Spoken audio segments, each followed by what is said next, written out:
The governor of Luhansk province in eastern Ukraine says Ukrainian troops continue to hold on to the key city of Severodonetsk. Serhiy Haidai says there is now fierce street fighting. He says the crucial supply road into the town and to neighbouring Lysychansk is still under Ukrainian control, foiling thus far Russian efforts to completely surround Ukrainian troops.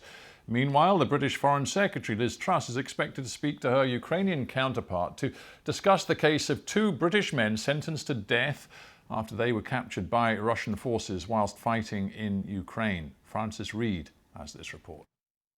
Britain has called it a sham judgment with no legitimacy, yet both of these men could face death by firing squad. Didn't really have any other choice other than to surrender. This is Aiden Aslin during the battle for Mariupol. Both he and Shaun were captured back in April.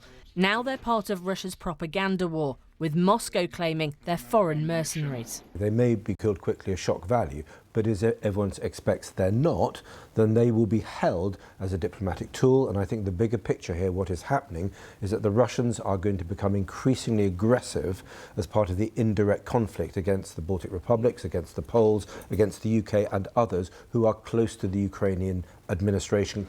It's true that foreign fighters signed up alongside Ukrainians after the Russian invasion, but that's not the case for Aiden and Shaun. They'd made their lives in Ukraine some years ago, serving in its armed forces for several years prior. A US Army medic trained Aiden Aslin. He went to Ukraine in 2017. He has a Ukrainian fiance. They do have, or did have, a home outside of Mariupol, and he was a part of the 36th Marine Brigade. So, yeah, he had a well-established life in Ukrainian citizenship. Kremlin-backed media showed the men arriving for sentencing in Donetsk yesterday, which is under the control of pro-Russian rebels. The court's not internationally recognised, and the UK Foreign Office says it's a breach of international law to prosecute them, a view supported by the Ukrainian government. The main problem is that Russia, they don't follow any, rules of war. They don't follow anything. That's my main message. There is no international order for them. There is no international rules for them. But condemned men, or simply a bargaining tool?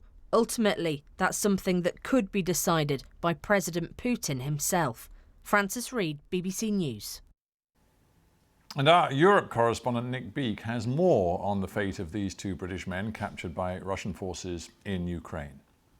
The fate of these three men is by no means clear, and I think that's because we need to remember that this is a court which is not recognised by any country in the world apart from Russia, and these men appear to be at the mercy of their procedures there. Also, the information we're getting is coming through Russian state media and other media supportive of the Kremlin. We're hearing that the men have 30 days to appeal against this. The indications are they will do that. Also, we're hearing that the man in charge of this area, where the court is based in the People's Republic of Donetsk, so-called, he has the ability to reduce this so that the men don't face death by firing squad, but spend 25 years in prison, or maybe are given a life sentence. But if we're talking about if one person can affect the fate of these men, surely it's Vladimir Putin. And that's why we've seen this diplomatic activity. The British government has condemned this as a show trial, as a sham, and we know that the British Foreign Secretary Liz Truss is talking to her